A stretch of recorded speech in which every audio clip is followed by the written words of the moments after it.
Today we're very glad to have with us from this season's Bachelorette with Jojo. Alex, how are you? I'm doing well. How are you? Very good, very good. So tell us about your whole experience being on the Bachelorette. What was that like for you? That's a lot to cover. Um, first off, I'll say that it was a great experience. It was a lot of fun.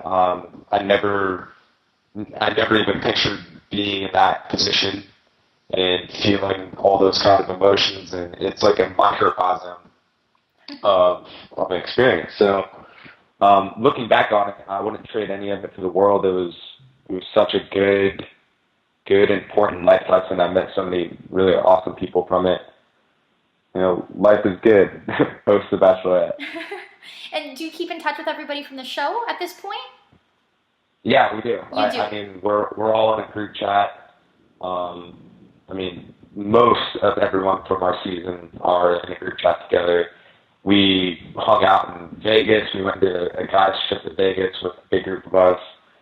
I don't know, most of us talk every single day. I That's talk to awesome. one person or another every day. Yeah, very cool. Who are you the closest with from the show? Well, I guess there's different layers of that. From the actual show itself, I was really close with Robbie and Chase and Jordan. Mm-hmm. Now that the show's over, and I live here in California, in Southern California, so I have Christian Bishop, who is a guy from the show, Mm-hmm. Brandon Howell, Ollie, right? Like these two guys that live in LA pretty much, so I could actually physically hang out with them on a regular basis, whereas my actual friends from the show that I got to spend a lot of time with, they live in different states, so it's a little bit more difficult. And then go ahead and tell us now, what was it like being with Jojo? What was that experience like for you? For me, I think it was really cool to meet a girl that I think she had already experienced what we were going through. Mm-hmm. For me, I had never been in front of cameras like that, and I don't know what JoJo's history with cameras, or if she was a model or whatever. I know she was in real estate development or something, but for me, spending time with her and just seeing her very calm in front of the cameras was what I first noticed. She was just very confident and very, very calm. And for me, is looking around, wow, this is nuts. There's all these cameras around us. How can anyone have a real conversation and not feel like they're being someone they're not or something? And Did you get used to the cameras over time? Did you? yeah, You did. yeah. After a day, I acclimated pretty fine. So, but yeah, that's when I was with JoJo. I would always look at her and just be like, wow, she's very calm and collected, and she looked like she knew what she was doing. Exactly. Like she's been through it before, right? Yeah, it's like exactly. Right. So tell us about your date with her. What did you think of that when you got to dress up and everything? Tell us about that fun date. Well, so the date itself was just even getting in the car and driving. I think we spent close to 3 hours driving in a car Yeah. out to the countryside, and we had spoken. Obviously, it didn't make it on the cut, but we had spoke about how, for me, that was great. I mean, that's as real life as you can get, is sitting in the car with someone doing a road trip. Exactly. It kind of sucked because of the conditions that we were kind of operating under, being that I couldn't really talk to her Mm-hmm. because there was GoPros that were being used. There was not really good quality for audio, so they kind of limited us to our actual conversations. Where a 3-hour trip, the two of us in a car alone, would have been really a great opportunity to get to know each other even more than we had already gotten to at that point. And then getting to the ranch house and getting a chance to throw on the culture, like physically wear what they wear and be a part of their culture, and they were so inviting and friendly. Um, I look back and I'm like, I don't know why anyone, especially on social media, you see people have a field day with making fun of someone's culture or making fun of me wearing someone else's. I felt privileged Yeah. to be able to experience such a cool thing. Like, I've never seen someone, handle a horse the way that those guys can, connect with it. Yep. And yeah, I mean, quite frankly, honored to be able to be a part of their culture for that day. It was really fun.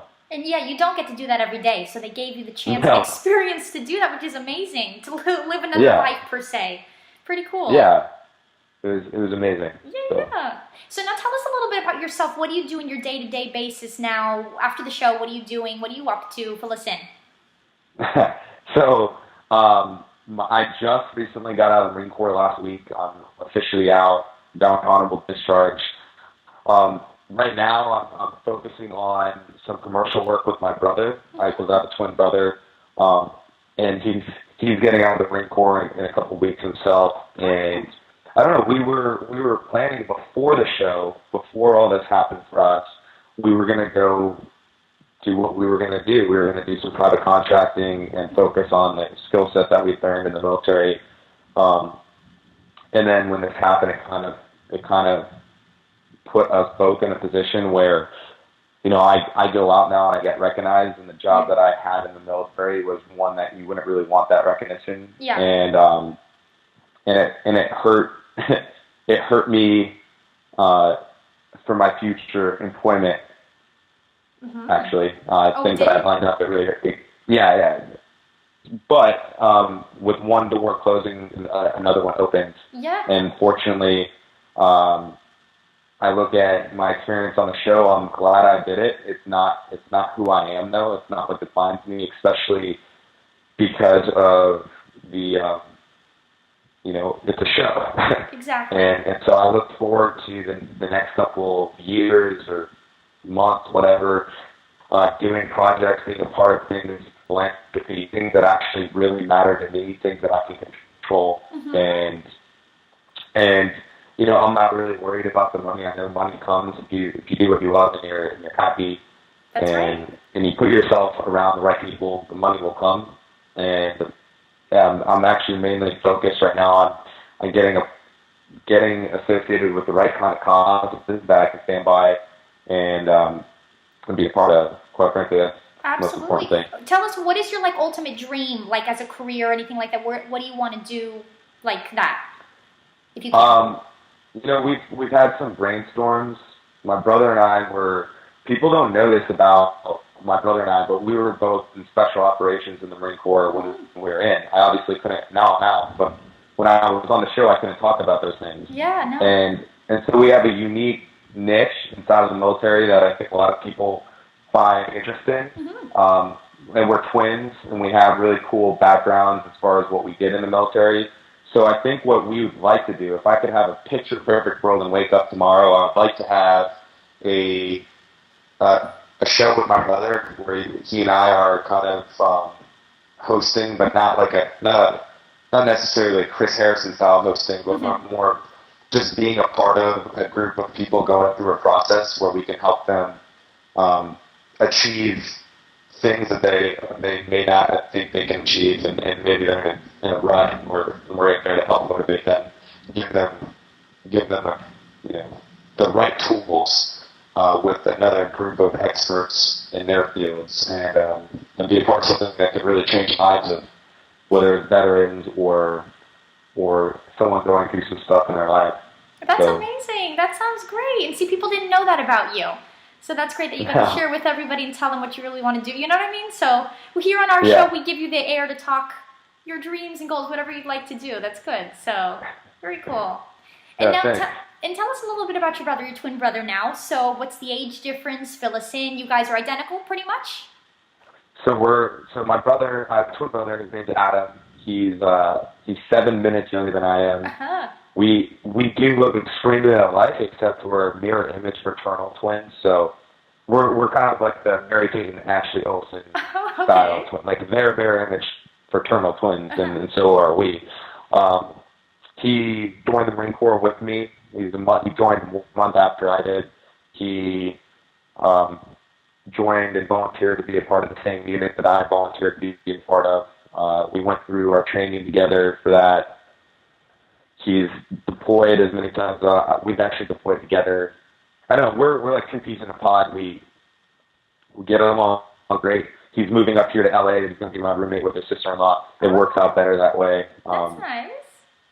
Yeah, and then wherever life takes us, it will take us. But being here in LA together is important because he looks just like me. I think that he's married too, so he's been married for 3 years, and he's got the exact same attitude. He's got the same background, the same outlook on life, except he's just a married man. And I think that that's a good person to have around me to keep me level. And his wife is my best friend, so it's a cool situation. Very nice. Now, okay, so where did your brother meet his wife then? Where did they meet? he met. I wish I could give you some really cool, ridiculous story, like he saved her or something. But he met her through a mutual friend. He was just trying to be a wingman and go just hang out with a buddy, and his buddy was going on a date, so he kind of just joined. It was a mock double date, and and one thing to another, he called me up the day that he met her and told me he was going to marry the girl. Oh my gosh! So he knew from the start. He knew he'd marry her. Yeah. And that's something, I had tried to explain myself to Jojo during the show, is that I believe that there's, I was skeptical about people saying love at first sight, or maybe just knowing or feeling that they could fall in love, and before my brother met his wife. And then I saw that it actually happened. It's not a book, it's not a movie I watched, it's actually happened in my life. I witnessed my twin do that and call it, and it happened. So, wow. Their relationship changed my outlook on the possibilities. I do believe that when you meet someone, you can just look at them and talk to them for a minute and know that that's who you want to spend the rest of your life. Yeah. Going on the show, from everything, I know that my personal desires are not to have quantity of women, it's to have quality of women. That's number one. And two is that I now know that I'm at a point where I'm not scared to tell someone that I want to fall in love with them when I see it. I'm not going to ask for permission anymore, or wait around to see if it's a safe bet. I'm past that, and that's the answer to the question that you asked. Yes, and that's, and you know what also I was going to say, off of Twitter, that pretty much solidifies it, because I love your tweet that you said what was it? Hold on, I wrote it down. You said, I don't care about Louis bags, I just want a woman that loves her family and cares, or warms my heart. That was it. I absolutely loved that, because that pretty much solidifies what you're trying to say as well, and it's beautiful. Love that tweet. Yeah, it's I think, that's what at the end of the day, everyone likes to be entertained and all that, but at the end of the day, I'm all about the real thing, not the entertainment. Not, I can go on Twitter or social media and I can create something that's gonna be entertaining, but that's not really who I am, and that's not really my message and what I want to project out to the world. Especially if all you do is talk about certain types of things, then that's who you attract. And I want a girl that's going to warm my heart. And it doesn't, I like a girl that has a Louis bag if she wants one, but I don't need her to have one. Yes. And I certainly hope that's not what her priorities are in life. Exactly. And, Well, it seems like you're very much a family guy. Do you pretty much, is that Yeah. Yeah. Yeah, that's a safe assumption. Family is probably, if I didn't have it, I would not be in the position I'm in now. I wouldn't want the position. I couldn't do it without my family. It's funny because when you go through something like The Bachelorette, I didn't go into it knowing any of the outcome. I could have gone home the first night and been really embarrassed, and it would have sucked. Yeah. But people say, I've talked to a couple of guys too, that people always say, "Oh, everyone goes on the show to get famous."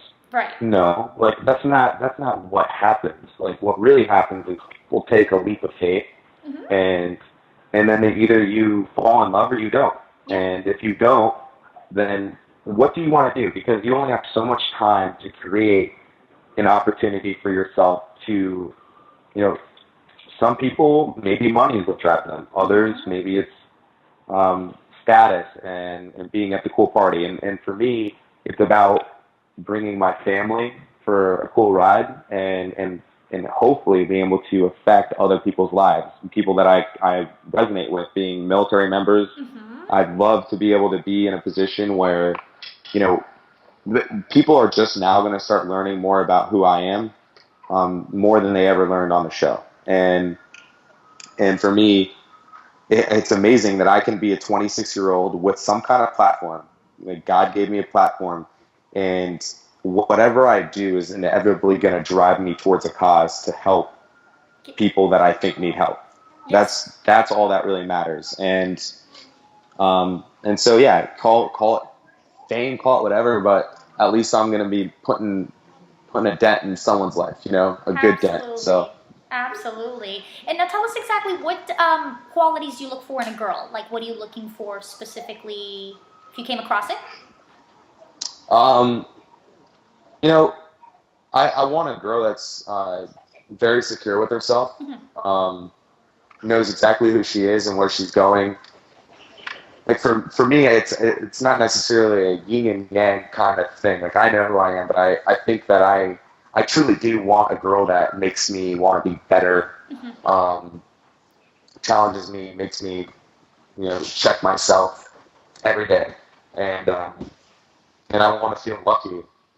So I don't know exactly how to describe it, but I would say that a girl that can make me feel, you know, I can't say it all the time, but deep down I would know that I hopefully I deserve her, but she's giving me an opportunity that I'm lucky to have, you know. Because I want someone I deserve, but I also want someone that makes me feel lucky, and that will happen naturally. I don't think there's a quality that I can look for. I'll just meet her, and that'll be that. And now tell me, like, if you walk into a room now and you're like gonna ask a girl out, what type of girl again? Well, this is just off of looks, but you don't know. But I'm just saying, what type of girl would you choose? If just she's in a room, what really catches your eye? I don't like the girl that is all over the place with getting attention. I personally look for the girl that can, in my perspective, I look for the girl that can probably get any guy she wanted in the bar, and yet she only wants one guy, and I hope that's me. You know, I want the girl that's like me.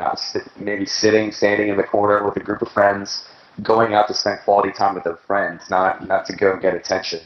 You know, for a lot of before the show, and even now, like before the show, I would go out. I have good friends that I see yearly. Like my best friends, some of them being in the military with me, I see yearly because of deployments. I'll deploy for 6 months, then they'll deploy, and we won't even get to see each other in between those. And so it's a year goes by, and I sit down, and when we're together, I want to go have a beer or a margarita, and I want to do that with my friends, and not be consumed by girls, and that's not what we're about as friends. And I want a girl that has that same type of like outlook on going out with friends to spend time with friends, and after that, so be it. Yep, that's right. Now, are you the type of guy then that if you see a girl, you really go after her? Like, do you give her your number and everything like that? Are you kind of a go-getter if you see her across the room, or how do you play it out? I don't know. I think it's give and take.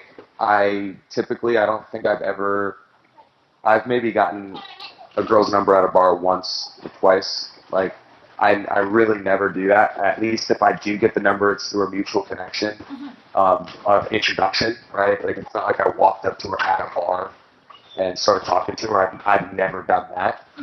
Like I said, for me, I would say that it would make me feel better for a girl to give me her number because she wants to give it to me after communicating. I don't really want to ask for a number.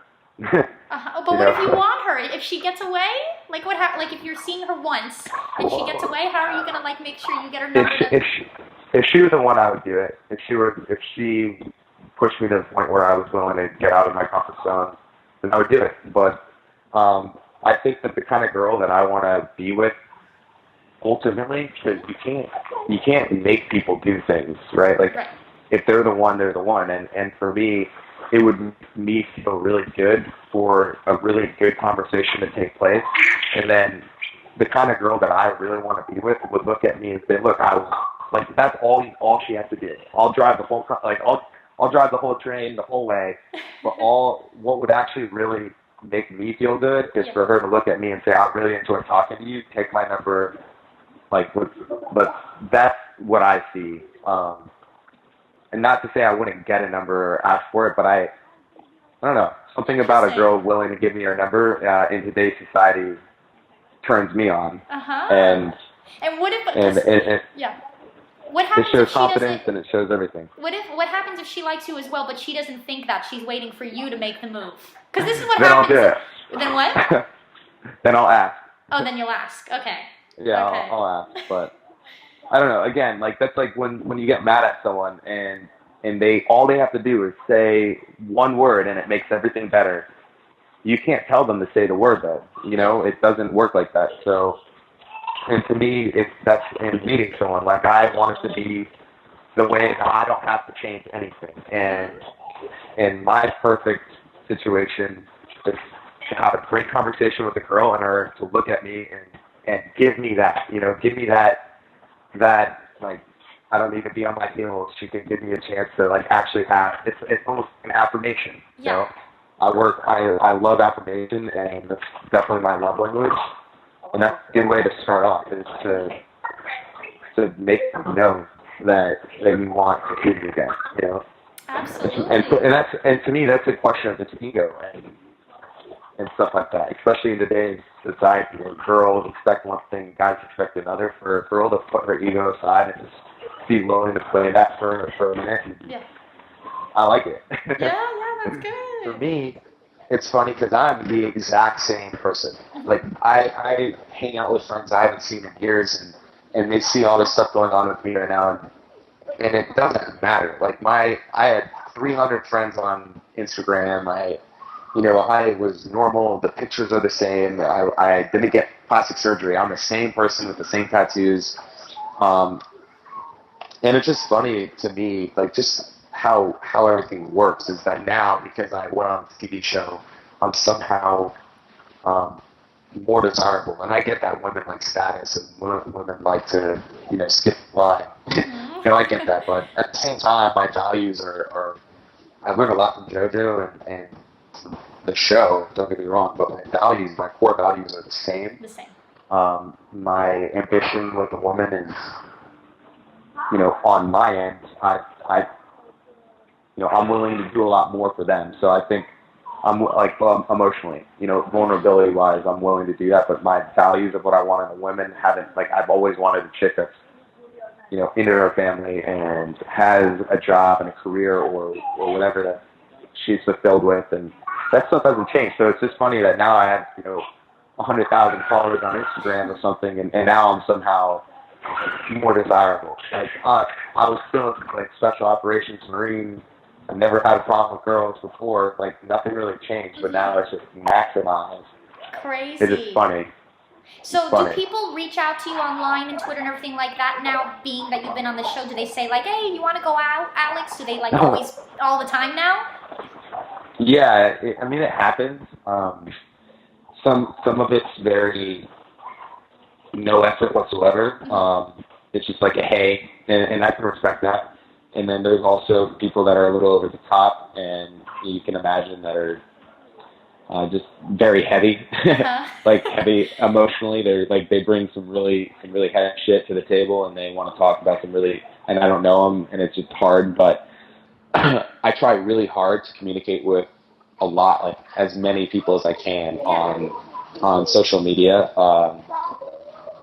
Twitter is fun because you can kind of do whatever you want, and say whatever you want. Instagram is much more censored and quality, and it's got to be like this image.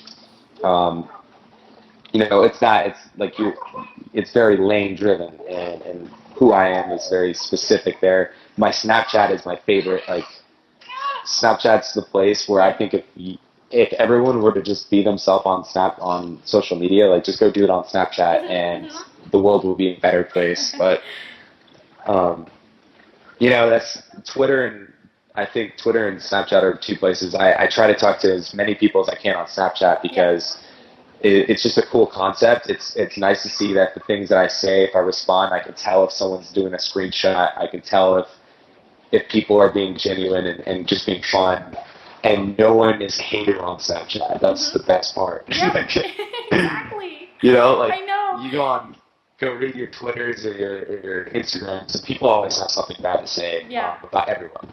Yeah. But then I swear I probably had one person hit me up on Snapchat and be mean. Really? It's a safe place. Wow, Snapchat's the place to be. Exactly. What do you think about the new Instagram video, Insta video thing they have? What do you think of that now? Oh, the stories. Yeah. I'm not really. It's funny. It's like the exact same thing as Snapchat, but it's different. Yeah. I've only used it once or twice. It's not really my thing. No.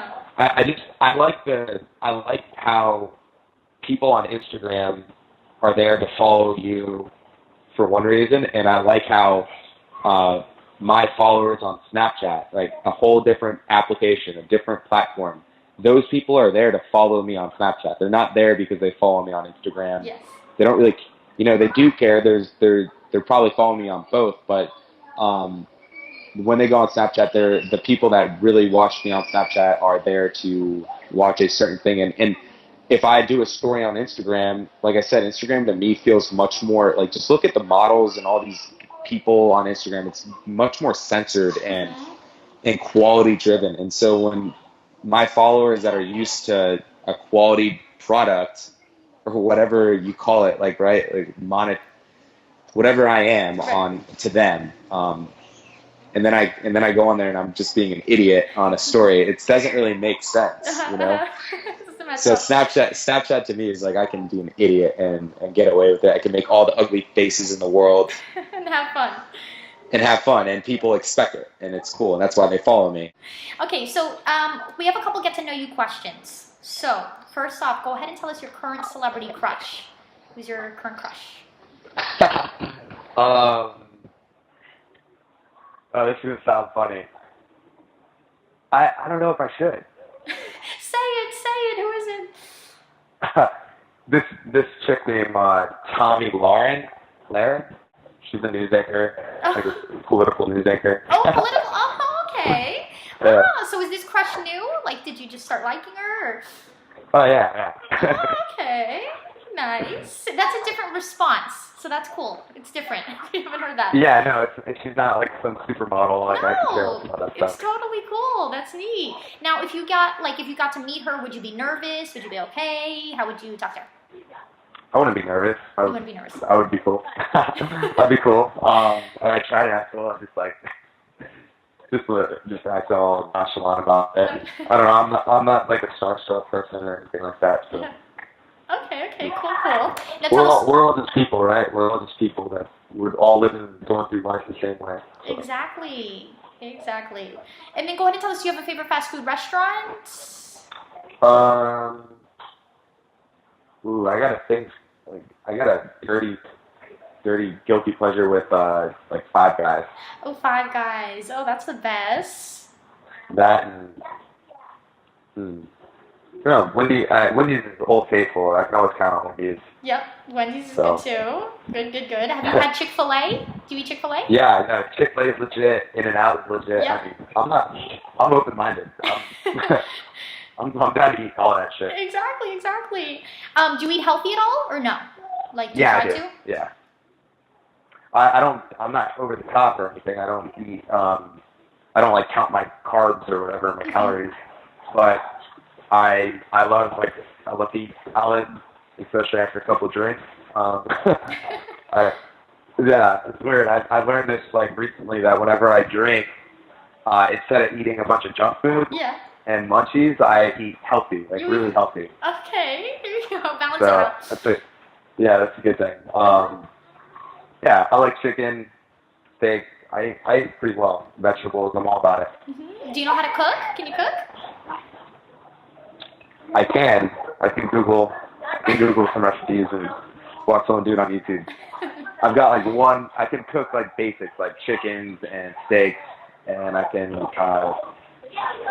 do some salads. But I'm not making anything crazy. I don't know how to make any real crazy stuff. Okay. How about desserts? What are your favorite desserts? Half-baked ice cream. Ice cream is my jam. Your weakness. Ice cream is my huckleberry. The best. Ice cream is the best. So good. Okay, so you can eat a whole gallon by yourself, right? You're all good? Maybe a quart. I'll eat a quart. Okay. All right. Not a gallon. I'm not gonna lie. Wait, quick! I hear the ice cream truck. Call Alex! Call Alex! Oh my gosh, so good, so good. Okay, and then how about tell us something we don't know about you, like a random fact? I mean, there's a lot. Anything, if you have a talent, a hidden talent, anything random, what don't we know? Talent. I don't know. Something just, do you have a pet peeve? Do you have something you love? I don't know. Random. I'm terrible at laundry. Oh, laundry, okay. You're terrible at laundry, okay. All right, so you're terrible at laundry. It's almost a pet peeve of mine. Like, I hate doing laundry. You hate doing laundry? It's like so easy. It's right in my apartment. I can just walk 5 feet and go do laundry, and I still just don't want to. Like I hate it. We're like in the digital era now. They need to invent that they do it for us. Like these machines just need to do it themselves. Like my entire closet should just be a washing and drying machine, and I don't even have to move it. It just stays in my closet and cleans it. Copyright, called it. You heard me. When that becomes a thing. I know it will. It will. Oh my god. That's some what is that? The Jetsons, the cartoon. Oh, the Jetsons. Futuristic Jetsons, yeah. That's it. It's something from there. And okay, let's see now. What else? Go ahead and tell us your favorite movie. Ultimate favorite movie.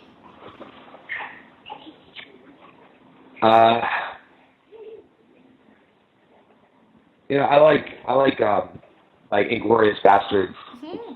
It's a really good movie. Yeah, I think I put on my bio for the show, and they asked me my 3 favorite movies. I put 300, Inglourious Bastards, and Troy. They're all like fighting killing movies. Yeah. But good choices though. Good choices. Some people from Twitter were like, they've been saying that I look a lot like Hoodie Allen and this guy like James Marsden or something like that, and then who's that? And then the Bear Jew from Inglourious Bastards. They were also putting us in the same. I see what they're saying. Yes.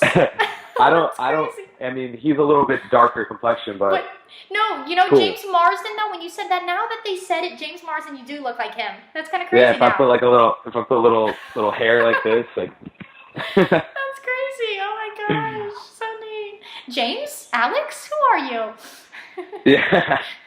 Very cool. It's fun though. I'll meet these people one day. Yeah. Who knows? You're in California. Take a picture. You're in California now. Anything can happen. You can see anybody. Yeah.